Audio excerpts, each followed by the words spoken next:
Okay so NLM की बात कर रहे हैं। थ्योरी आपने कंप्लीट कर लिया है, ठीक है। थ्योरी क्लास पूरा आपका हो चुका है। अपन स्टार्ट कर रहे हैं प्रैक्टिस सेशन, ठीक है।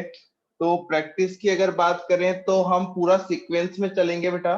सीक्वेंस मतलब जैसे हमने टॉपिक जैसे जैसे हमने चैप्टर्स कवर किया है उसी तरह से मैं प्रॉब्लम्स लेता चला जाऊंगा, ठीक है। लाइक पहले हम कंस्ट्रेंट मोशन के कुछ प्रॉब्लम्स लेंगे, फिर एनएलएम के, उस तरह से हम पूरा कंटिन्यू करेंगे, ठीक है। तो अगर अपन बात करें पहले क्वेश्चन की, तो पहला जो क्वेश्चन होगा हमारा वो होगा हमारा कंस्ट्रेंट का, ठीक है। तो क्वेश्चन देखेंगे। मैं ठीक ठाक प्रॉब्लम ही लूंगा, अच्छे प्रॉब्लम ही लूंगा मैं, ठीक है। देखिए पहला जो क्वेश्चन है वो है,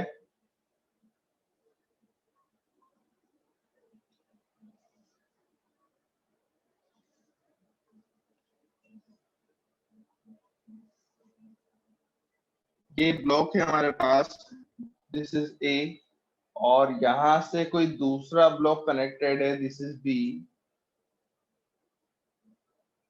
एंड अगेन यहां से एक पुली इस तरह से, ये सिस्टम आपको दिख रहा होगा, ठीक है।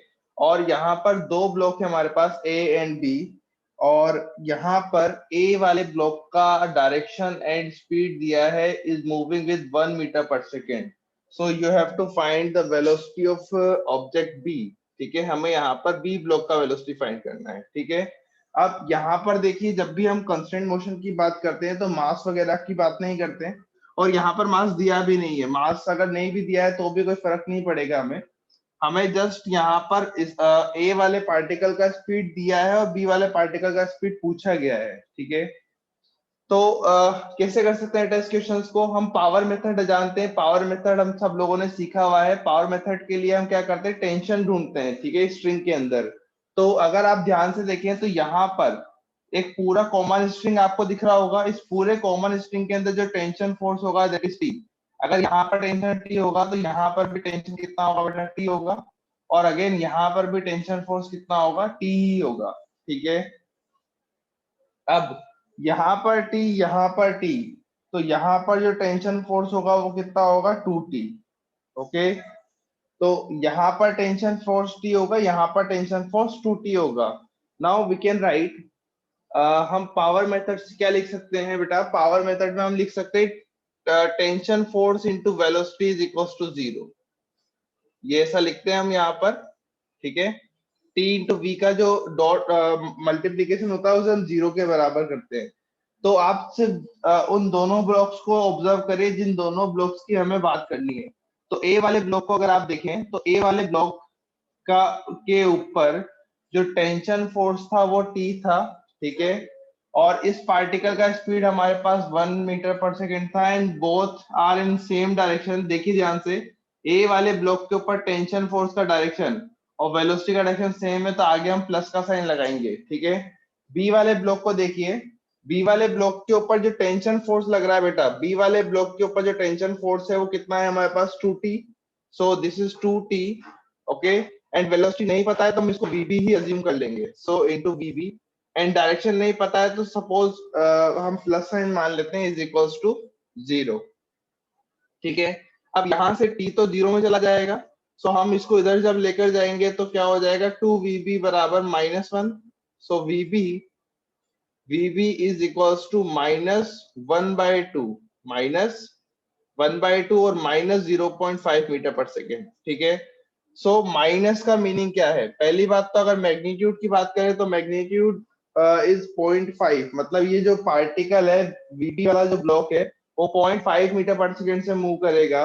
एंड माइनस साइन का मीनिंग होगा कि जो टेंशन का डायरेक्शन था और पार्टिकल का वेलोसिटी है वो अपोजिट डायरेक्शन में होगा। मतलब this particle is moving in downward direction with speed 0.5 metre per second, ठीक है। क्या बात क्लियर है? जल्दी से आंसर करिए। Yes sir. Yes sir. हाँ सर। ओके, कोई भी डाउट है तो पूछ सकते हैं बेटा कमेंट करके, ठीक है। ये पहला क्वेश्चन था। आगे बढ़ते हैं अगले क्वेश्चन की तरफ।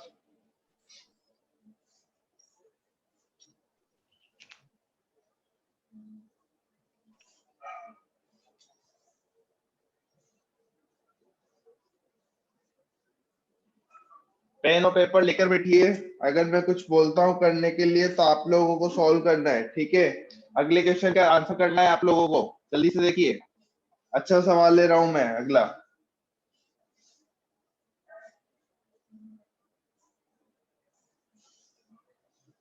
इस तरह से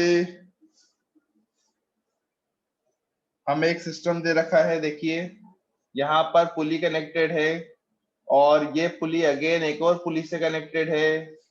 इसका एक एंड यहाँ पर फिक्स है ग्राउंड पर,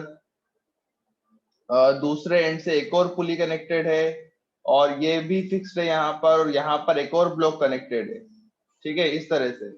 और ये पुली इधर आई, यहाँ पर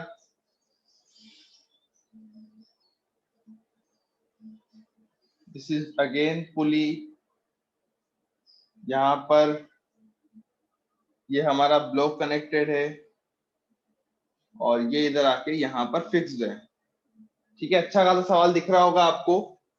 और this is the block A and this block is B, और यहाँ पर ए वाले का स्पीड दिया है, ये मूव कर रहा है 10 मीटर पर सेकेंड से डाउनवर्ड डायरेक्शन के अंदर, ठीक है। So we have to find the velocity of block B, क्या होगा, ठीक है। ये फिक्स्ड है यहाँ पर, ये फिक्स्ड है ये वाला एंड, और ये एंड्स भी फिक्स्ड है, ठीक है, ये भी फिक्स्ड है यहाँ पर। चलिए, क्या आप बता सकते हैं बेटा, क्या आप कमेंट करके बता सकते हैं मुझे what is the velocity of block B? 2 minute में दे रहा हूं आपको, जल्दी से आंसर करिए। What is the velocity of block B? Power method का यूज कर सकते हैं। चलिए, आंसर आना शुरू हो गया है।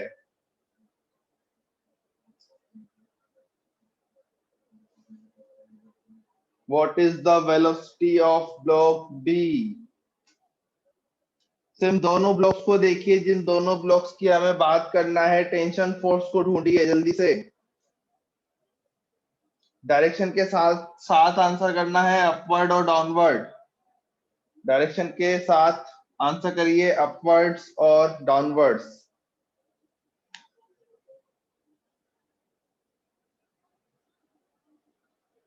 आंसर आ रहा है,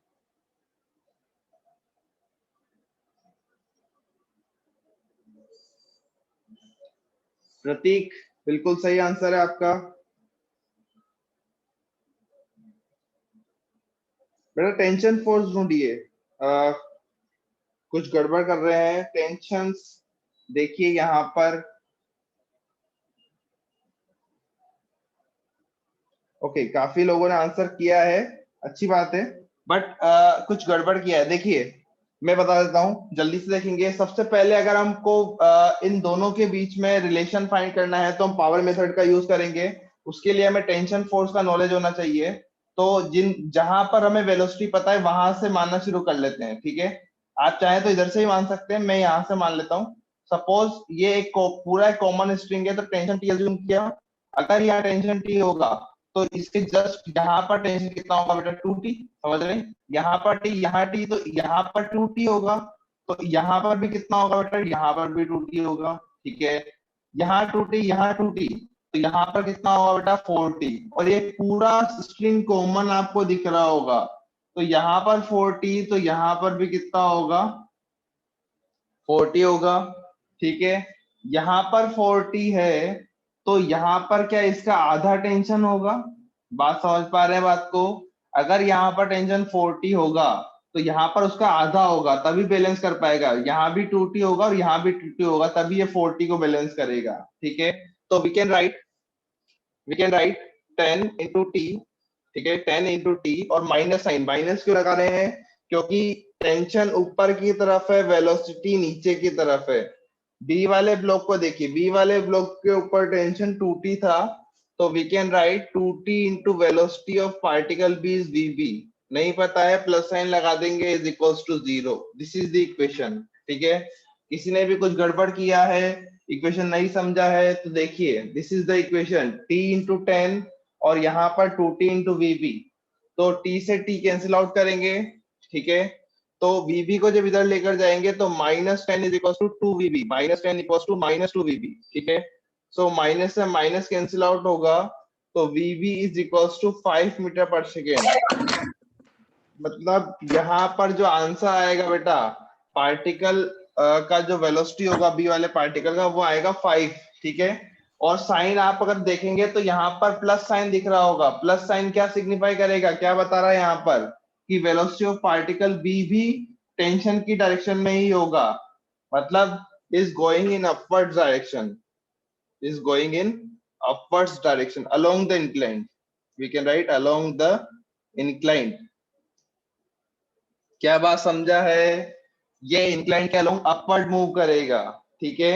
अब आप चाहें तो, अगर यहाँ पर इसने वेलोसिटी की बात किया था, अगर एक्सेलरेशन पूछता तो भी हम आंसर कर सकते थे, ठीक है। वेरी गुड, काफी लोगों ने सही आंसर किया था, बहुत अच्छे। अच्छा, अगर मैं इसी क्वेश्चन का सेकंड पार्ट आपसे पूछूं, जल्दी से कमेंट करिएगा, आप लोग निकाल सकते हैं। इस बार मैं बात कर रहा हूं एक्सेलरेशन के बारे में। स्पीड तो 10 मीटर पर सेकंड नीचे था ही सही इसका। इफ अगर यहाँ पर acceleration 5 metre per second square ऊपर की तरफ होता of block A, it is the acceleration of block A, then what is the acceleration of block B? जल्दी से बताइए, what is the acceleration of block B? जल्दी से चैट बॉक्स के अंदर आंसर कर दीजिए मुझे। What is the acceleration of block B? क्या होगा? सर एक डाउट है। हाँ बोलिए। सर पुलिस फिक्स्ड है ना, मतलब वो मूव नहीं कर सकते ना? पुलिस ये वाला फिक्स्ड है, क्योंकि ये इससे कनेक्टेड है, बाकी मूव कर सकते हैं, बाकी मूवेबल है। ये तीनों मूवेबल हैं, ये फिक्स्ड है क्योंकि ये इस इंक्लाइन से बंधा हुआ है। हाँ ठीक है सर, ठीक। ओके, जल्दी से एक्सेलरेशन का बताइए। वेरी गुड, आंसर आ रहे हैं। बेटा माइनस साइन का क्या मीनिंग है, मुझे नहीं समझेगा ना, आप बताइए, अपवर्ड और डाउनवर्ड। आप माइनस तो कहीं भी ले सकते हैं, आंसर लिखना होता है अपवर्ड्स और डाउनवर्ड्स। देखिए काफी लोगों ने आंसर किया है और सही भी आ रहा है। अगर एक्सेलेरेशन पूछता तो एक्सेलेरेशन के लिए भी सेम कंसेप्ट हम यूज करते। ए वाले ब्लॉक को देखेंगे, ए वाले ब्लॉक के ऊपर टेंशन फोर्स पी है, एक्सेलेरेशन 5 ऊपर की तरफ होगा तो टी इंटू 5 हम लिख सकते हैं, and both are in same direction तो प्लस साइन लगा देंगे, ठीक है। यहाँ पर टेंशन 2t होगा, एक्सेलेरेशन 5 होगा, सॉरी एक्सेलेरेशन ए बी होगा जो हमें फाइंड करना था। 5 into T, 2t into A B is equal to 0, नहीं पता है साइन लगाएंगे प्लस, टी ने टी को मार दिया, तो यहाँ पर एक्सेलरेशन जो आएगा बी वाले ब्लॉक का, that is 2.5 minus of 2.5 metre per second square. So magnitude of acceleration B, magnitude of acceleration B is 2.5 metre per second square. Very good, काफी लोगों ने सही आंसर किया है। And minus sign what, minus sign क्या signify करेगा, that acceleration of block B is in opposite direction, ठीक है। तो यहाँ पर इसका जो डायरेक्शन होगा एक्सेलरेशन का, वो इस तरह से होगा, that is in downward direction, ठीक है। चलिए, तो खैर समझ गए हैं, काफी लोगों ने आंसर किया है, जल्दी से आगे बढ़ते हैं। कोई डाउट है किसी को भी? नहीं? ओके, चलिए आगे बढ़ते हैं और अगले टाइप के प्रॉब्लम के ऊपर चलते हैं।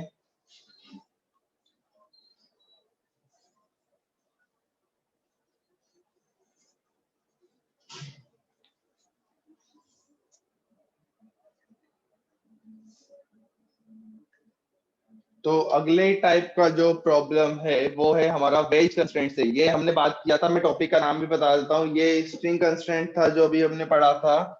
अभी हम बात कर रहे हैं वेज कंस्ट्रेंट के बारे में। तो this is the question.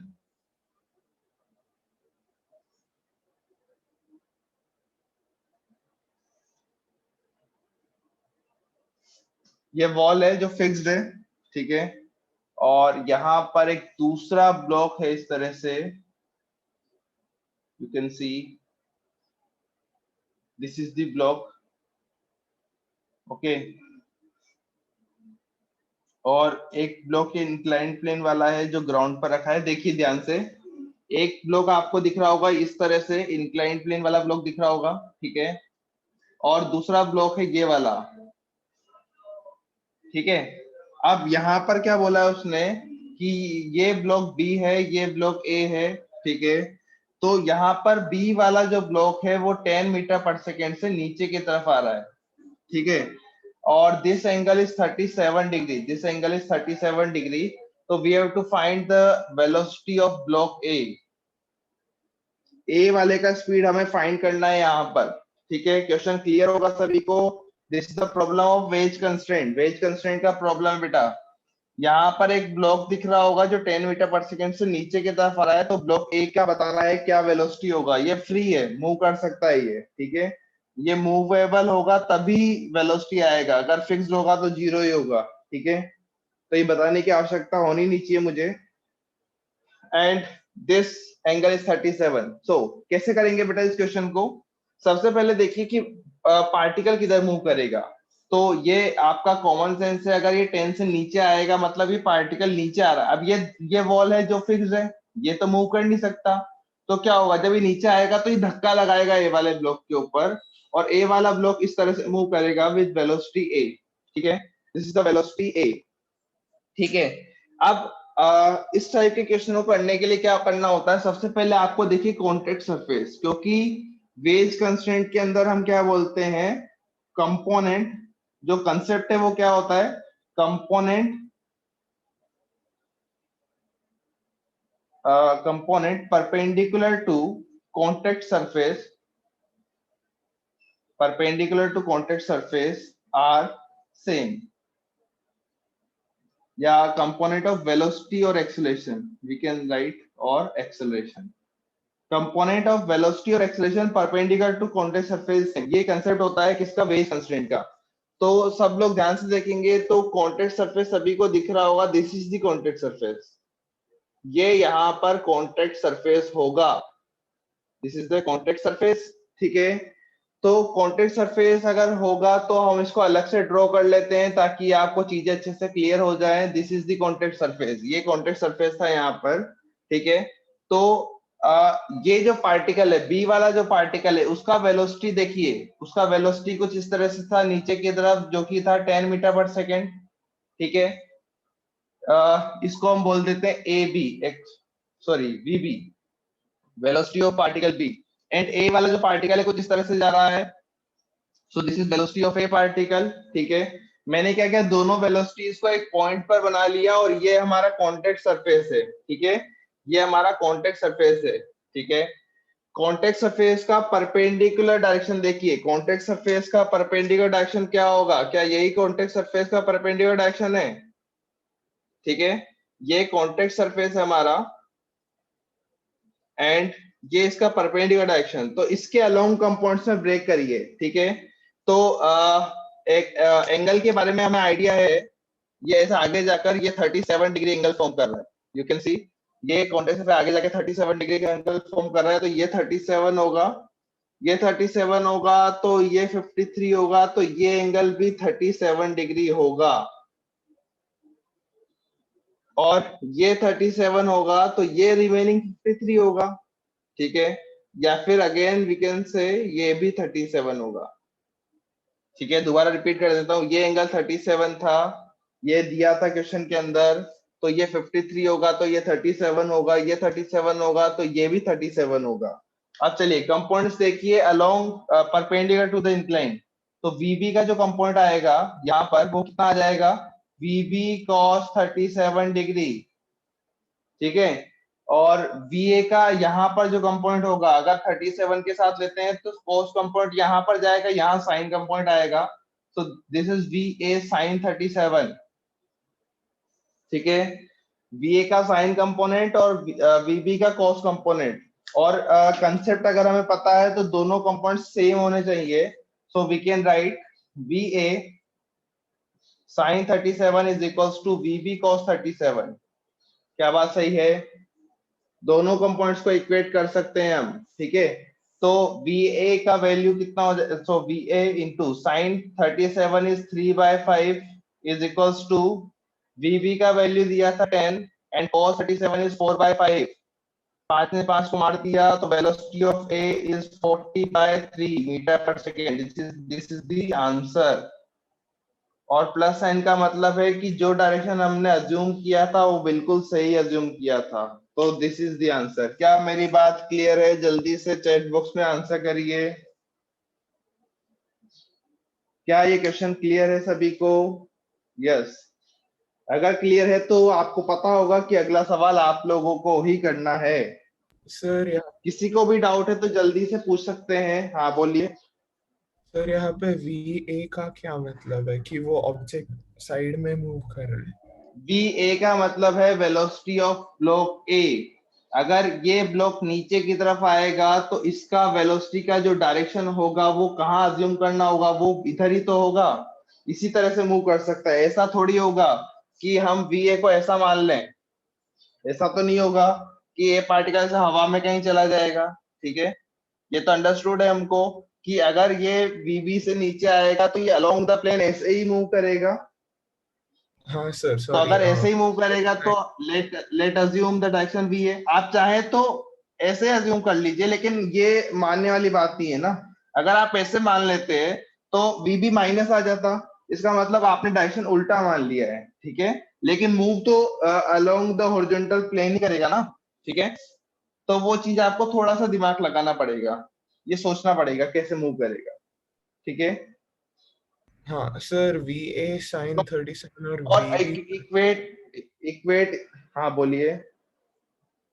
Sir V A sine 37 और वी बी कॉस 37 का मतलब पूछना था। मतलब वो टेढ़ा जा रहा है क्या? कंपोनेंट्स यहाँ पर बेसिकली नॉर्मल फोर्स, ये ब्लॉक क्यों मूव करता है इसलिए इक्वेट किए बेटा इनको कि कोई भी रिजिड बॉडी जो होती है उसके along the length component same होते हैं। ये बात आपको पता है। ठीक है, एक तो ये कंसेप्ट होता है। दूसरा, जब यहाँ पर इन ब्लॉक्स की मैं बात करूंगा, मैं थोड़ा सा बता देता हूँ क्यों इक्वेट करते हैं। क्योंकि यही वाला जो फोर्स होगा, मतलब अगर ये इस तरह से प्लेन था हमारा और एक दूसरा ब्लॉक इस तरह से था, तो ये नॉर्मल फोर्स लगाते हैं इस तरह से। अगर आपको पता है नॉर्मल फोर्स अप्लाई करते हैं एक दूसरे के ऊपर।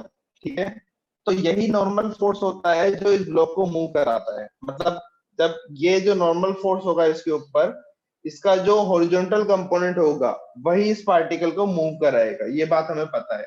ठीक है, मतलब ये जो नॉर्मल फोर्स लग रहा है इस ब्लॉक के ऊपर, इसका जो हॉरिजॉन्टल फोर्स होगा वही इसे मूव कराएगा। ठीक है, इसीलिए हम क्या करते हैं, इसके जो कंपोनेंट्स होते हैं कॉन्टेक्ट सरफेस के परपेंडिकुलर वाले, उन्हें इक्वेट करते हैं। ठीक है, अगर इस कंसेप्ट को अगर थोड़ा सा सोचना भी है तो हम इस तरह से एक्सप्लेन करते हैं इसको।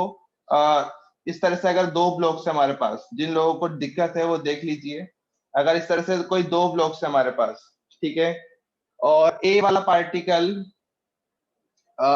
पार्टिकल कुछ स्पीड v है। ठीक है, और ये एंगल थीटा है। तो यहाँ पर कंपाउंड जब करेंगे तो आप v cos थीटा और v sin थीटा लिखेंगे। ठीक है, अगर मैं यहाँ पर पूछूं, अगर ये दोनों मूवेबल है, मूव कर सकते हैं दोनों ब्लॉक्स, ठीक है, तो b वाला पार्टिकल किस स्पीड से मूव करेगा? अगर आप इस तरह से मूव करा रहे हैं तो परपेंडिकुलर वेलोसिटी से तो कोई मतलब नहीं बी वाले पार्टिकल को। मतलब अगर ये बी को थीटा नहीं होता तो बी वाला पार्टिकल मूव ही नहीं करता। ठीक है, क्योंकि ए वाला पार्टिकल का जो बी साइन थीटा है उससे बी वाले को कोई लेना देना नहीं है। लेकिन ये जो वेलोसिटी का कंपोनेंट है जो इस तरफ आपको दिख रहा है, जो कॉन्टेक्ट सरफेस के परपेंडिकुलर आपको दिख रहा है, वही कंपोनेंट है जो बी वाले पार्टिकल को भी मूव कराएगा। ठीक है, समझ पा रहे होंगे कि बी वाले ए वाले का जो वेलोसिटी का कंपोनेंट है जो perpendicular to the contact surface आपको दिख रहा है, वही बी वाले पार्टिकल को मूव कराएगा। और we can say that velocity of B particle भी बी cos थीटा ही तो होगा।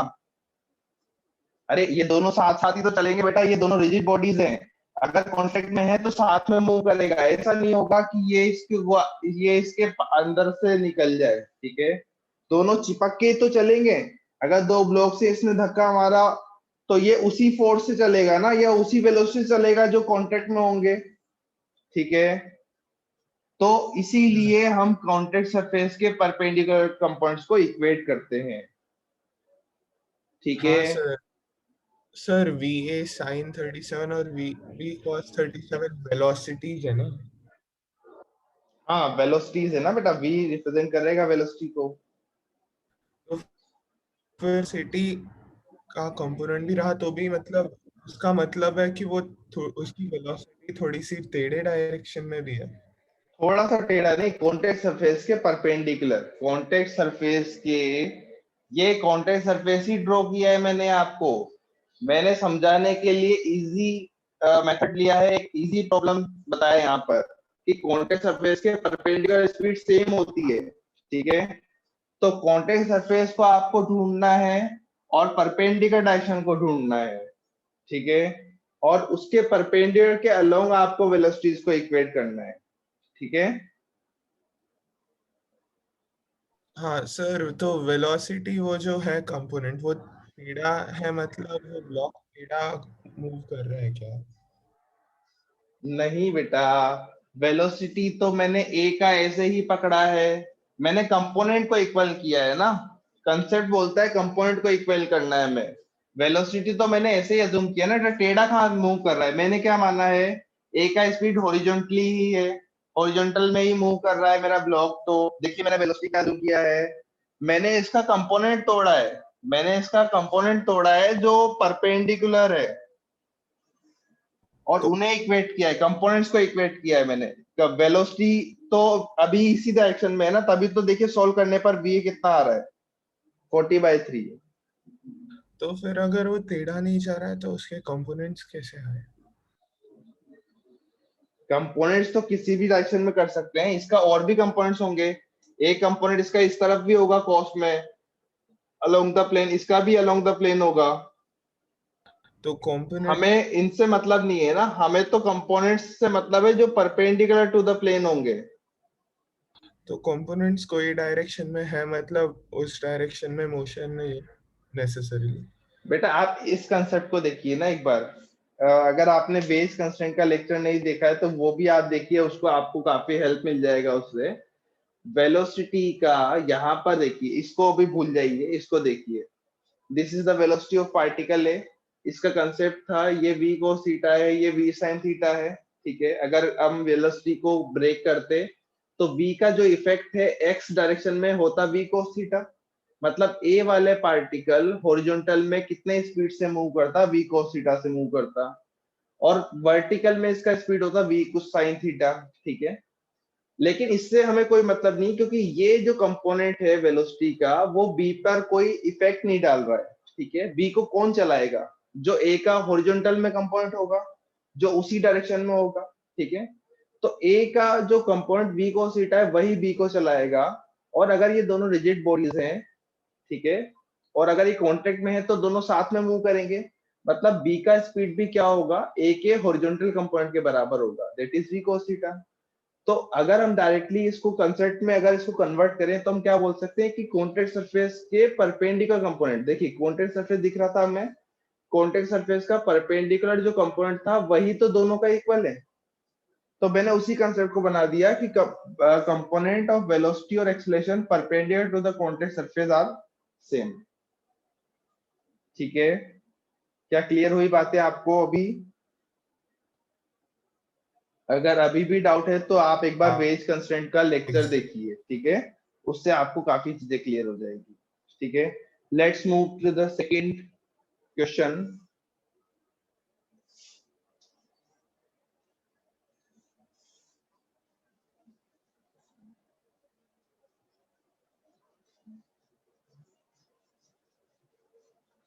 ओके चलिए, बाकी लोग को क्लियर है? एक बार मेरे को लग रहा है डाउट आ रहा है इसके अंदर, जल्दी से एक बार आंसर करिए, क्या क्लियर है बाकी लोगों को? देखो जल्दी से कमेंट करिए, यस और नो। ओके चलिए, तो अगर जिन्होंने जिन्होंने इसका थ्योरी मिस किया है प्लीज एक बार वेज कंस्ट्रेंट को देखिए, ठीक है। चलिए, ये स्पेशल लेक्चर के अंदर बताया होगा, एक और मैं कंसेप्ट ले रहा हूँ, एक और एग्जांपल ले रहे हैं, कंसेप्ट सेम रहेगा बेटा, कंसेप्ट अभी मैंने लिखा था। अब देखिए ये एक आपको इंक्लाइंड प्लेन दिख रहा है बट ये फिक्स्ड है, दिस इज फिक्स्ड, ठीक है, and this angle is alpha. अब यहाँ पर एक ब्लॉक रखा है कुछ इस तरह से, यू कैन सी, ये ब्लॉक रखा है कुछ इस तरह से यहाँ पर, ठीक है, और इसके ऊपर एक और ब्लॉक रखा है। अब ये थोड़ा सा अच्छा सवाल हो गया, ठीक है। अब यहाँ पर हमने क्या कर रखा है, सपोर्ट लगा रखे हैं ताकि ये ब्लॉक इस तरफ मूव नहीं करे, सिर्फ वर्टिकल डायरेक्शन में मूव करे इस तरह से, ठीक है। इस तरह से हमने यहाँ पर सपोर्ट लगा दिए दो ताकि ये ऐसे ही मूव करे ये ब्लॉक।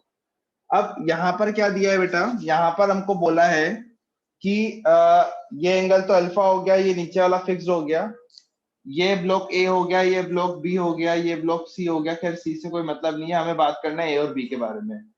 ब्लॉक ए का जो एक्सेलरेशन है वो बोला है उसने A1, ठीक है, डाउनवर्ड डायरेक्शन में, ठीक है। और अगर A1 इसका एक्सेलरेशन इस तरह से होगा, बी ब्लॉक कहाँ मूव करेगा, पहले तो हम इसको सोचते हैं, ये दिया है क्वेश्चन में। लेकिन अगर हम सोचें, ये मूवेबल है, मूव कर सकता है, लेकिन ओनली इन वर्टिकल डायरेक्शन। अगर ये A1 से ऐसे नीचे जाता, ठीक है, तो ये बी वाले पे धक्का कैसे लगाता नीचे, ये बी किधर मूव कर सकता है, अभी नीचे भी फिक्स्ड है। अगर ये नीचे भी फिक्स्ड है तो इस इंस्टेंट पर जो ए वाला पार्टिकल होगा, क्या उसका डायरेक्शन सिर्फ ऐसे ही हो सकता है, ठीक है, ये हम सोच सकते हैं, ठीक है, ऐसे ही होगा। And suppose this acceleration is A2, ठीक है, ये A1 है और ये A2 है। अब हमें यहाँ पर बोला है find the relation between A1 and A2। क्या हम फाइंड कर सकते हैं? बिल्कुल फाइंड कर सकते हैं, कंसेप्ट अभी भी सेम रहेगा। जिन दोनों ब्लॉक्स की हमें बात करनी है उनका कॉन्टैक्ट सरफेस ढूंढिए, मैं बता रहा हूं आपको, सुनिएगा। दोनों ब्लॉक्स जिनकी बात करना है उनका मैंने कॉन्टैक्ट सरफेस ढूंढा था, this is the contact surface, ठीक है। जो कॉन्टैक्ट सरफेस था उसको मैंने अलग से ड्रॉ कर लिया ताकि चीजें आपको आसान लगे। जो कॉन्टैक्ट सरफेस था मैंने उसको अलग से ड्रॉ कर लिया, ठीक है। और इसका परपेंडिकुलर डायरेक्शन भी मैंने ड्रॉ कर लिया क्योंकि उसका परपेंडिकुलर डायरेक्शन में कंपाउंड्स को हम इक्वेट करते हैं। This is the contact surface, ठीक है, और ये उसका परपेंडिकुलर डायरेक्शन दिख रहा होगा आपको। अब वेलोसिटी के कंपोनेंट या एक्सेलरेशन के कंपोनेंट्स देखिए, A1 का जो वेलोसिटी था वो डाउनवर्ड डायरेक्शन में था, मतलब यहाँ पर जो A1 वेलोसिटी है वो है वर्टिकल डायरेक्शन में इस तरह से, और ये हमारे पास है A2 का डायरेक्शन। देखिए दिस इज द A2 को हमने यहाँ पर लगा दिया, ठीक है। अब हमें क्या करना है, कॉन्टैक्ट सरफेस के परपेंडिकुलर डायरेक्शन में इक्वेट करना है। तो A1 तो उसी डायरेक्शन में है, हमें सिर्फ क्या करना है, A2 का कंपोनेंट लेना है, ठीक है। तो बेटा A2 का कंपोनेंट हम क्या ले सकते हैं, क्या देखिए यहाँ पर इस तरह से, अगर मैं A2 को रिजोल्व करता तो अगर ये एंगल अल्फा होता, कंपाउंड रिजोल्व करने के लिए एंगल ढूंढना पड़ेगा, तो अगर ये एंगल अल्फा होगा तो क्या ये एंगल भी अल्फा होगा, और अगर ये एंगल अल्फा होगा तो A2 का इधर कंपोनेंट आएगा A2 कोस अल्फा, और इधर नीचे की तरफ आएगा A2 साइन अल्फा। समझ पा रहे हैं बात को? A2 का जब आप कंपोनेंट करेंगे और मैंने जब एंगल ढूंढा तो ये एंगल अल्फा आया, देखिए ये एंगल अल्फा था, तो A2 का यहाँ पर जो कंपाउंड होगा वो A2 cos अल्फा होगा, ठीक है, और यहाँ पर क्या होगा, A2 sin अल्फा होगा। अब हमें कंसेप्ट अगर पता है तो ये दोनों जो कंपोनेंट्स हैं परपेंडिकुलर डायरेक्शन में, वो दोनों क्या होंगे, इक्वल होंगे, मतलब A1 बराबर क्या होगा, A2 sin अल्फा होगा। सो यही रिलेशन था जो हमें फाइंड करना था, that A1 is equals to A2 sin alpha. अब ऑप्शन में दे देता वो आपको कि A1 बराबर A2 sin अल्फा, A2 बराबर A1 sin अल्फा, A1 बराबर A2 tan अल्फा, तो आपको मार्क करना होता, तो A1 बराबर A2 sin alpha is the correct answer, ठीक है। क्या बात क्लियर है? जल्दी से कमेंट बॉक्स में आंसर करिए। सर हाँ बोलिए बेटा। सर हम A1 के भी तो कंपोनेंट्स ले सकते थे ना? A1 के कंपाउंड्स ले लेते तो कहाँ पर लेते, किस डायरेक्शन में लेते? कंपाउंड परपेंडिकुलर डायरेक्शन तो यही है ना, कॉन्टैक्ट सरफेस का परपेंडिकुलर तो यही डायरेक्शन है, तो A1 तो ऑलरेडी उसी डायरेक्शन में है, इसका कंपाउंड लेके कहाँ रिजोल्व करते, इसको किस डायरेक्शन में रिजोल्व करते? हमें तो कॉन्टैक्ट सरफेस का परपेंडिकुलर डायरेक्शन देखना है ना, परपेंडिकुलर डायरेक्शन में ही था ऑलरेडी A1, तो उसको रिजोल्व करने की आवश्यकता ही नहीं है बेटा। आपको आपको किसको रिजोल्व करना पड़ेगा, जो उस डायरेक्शन में नहीं है। अगर A1 भी उसी डायरेक्शन में नहीं होता तब हम उसे रिजोल्व करते, बट A1 ऑलरेडी उसी डायरेक्शन में था, A1 ऑलरेडी उसी डायरेक्शन में था, तो उसे डिजोल्व करने की आवश्यकता नहीं है बेटा यहाँ पर। ठीक है, ओके सर। ओके। मैं अगला जो क्लास होगा उसमें वेज कंस्ट्रेंट के कुछ 2-4 प्रॉब्लम और ऐड कर दूंगा। ठीक है, मुझे लग रहा है इसमें थोड़ा सा दिक्कत है अपने को। चलो, तो अगला बढ़ते हैं। वेज कंस्ट्रेंट हो गया है हमारा। चलिए आगे बढ़ते हैं चैप्टर के साथ। तो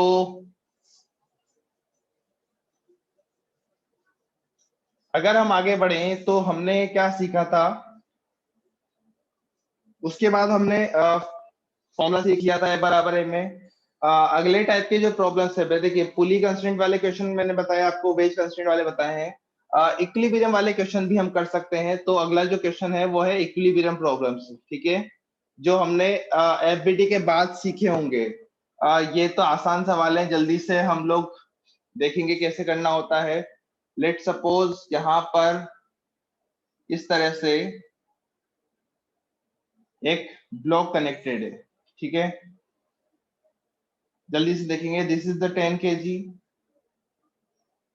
और यहाँ पर this angle is 53 degree, this angle is 37 degree, और ये दो स्ट्रिंग से कनेक्टेड है इस तरह से।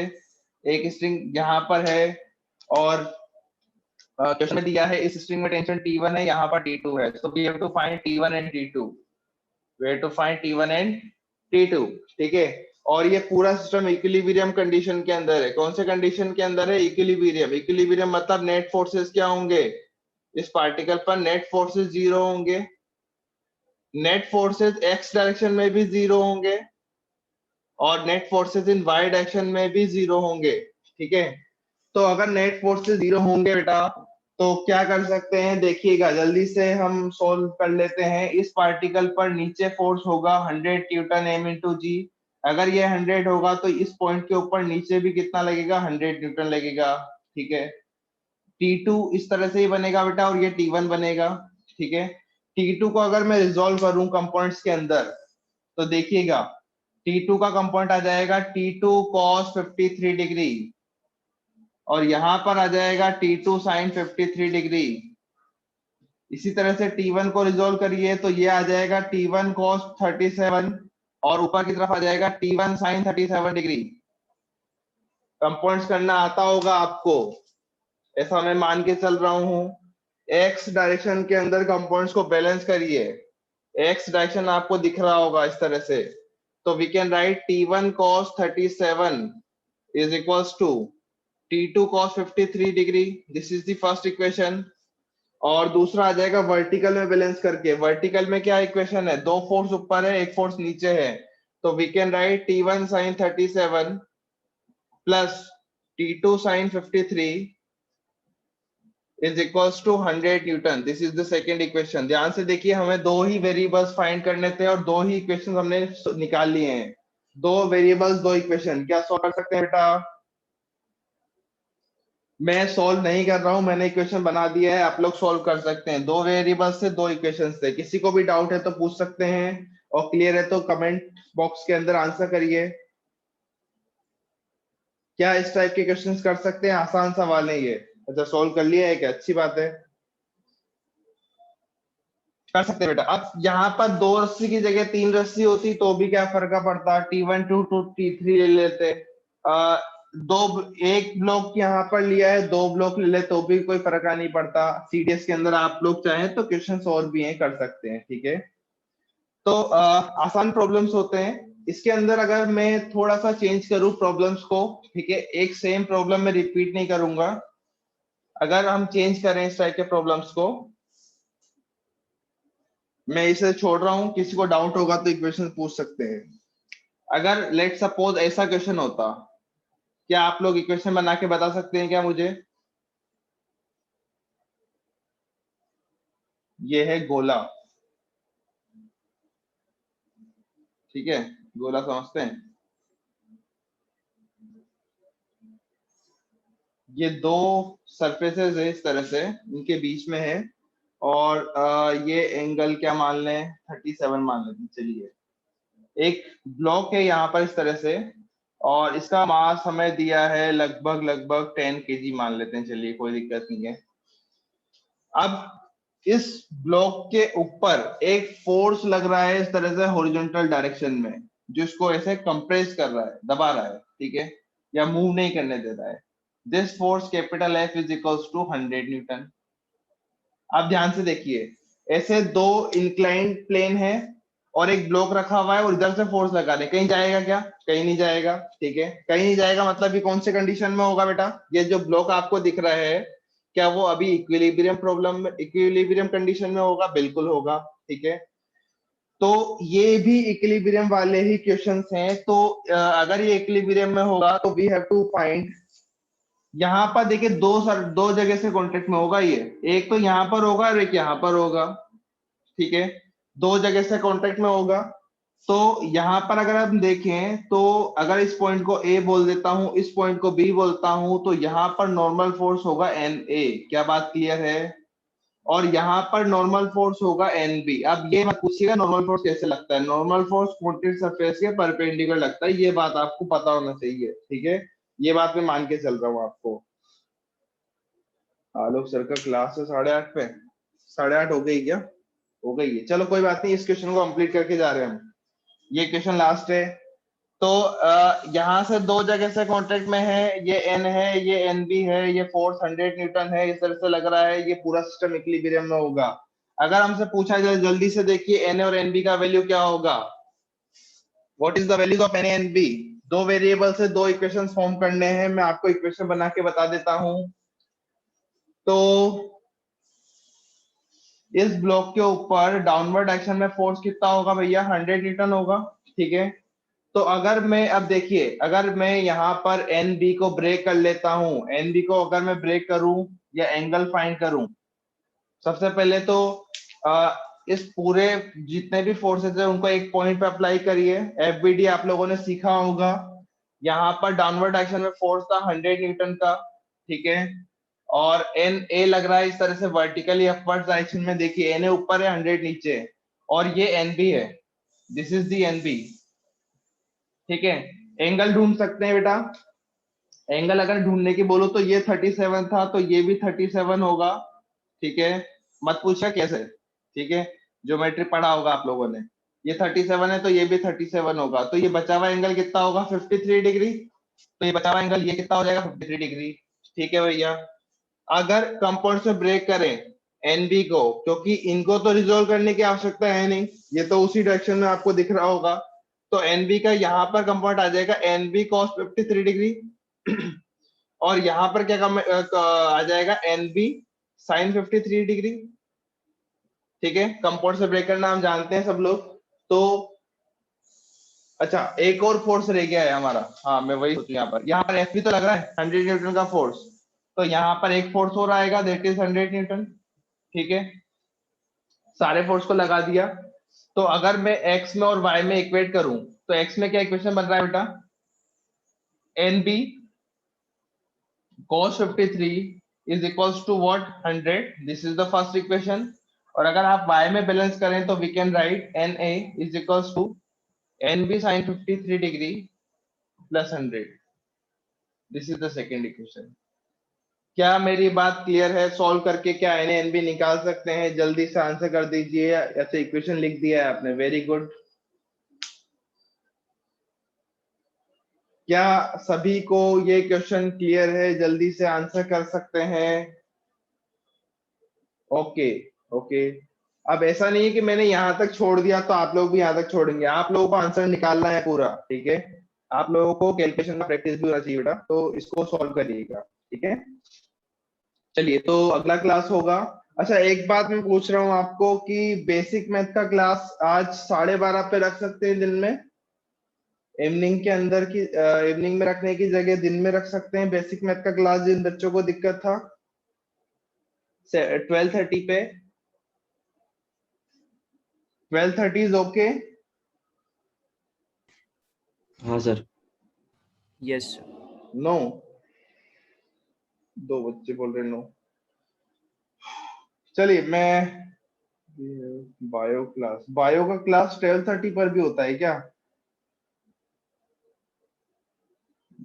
चलिए मैं डिस्कस करके डाल देता हूँ। चलिए ठीक है, थैंक यू सो मच।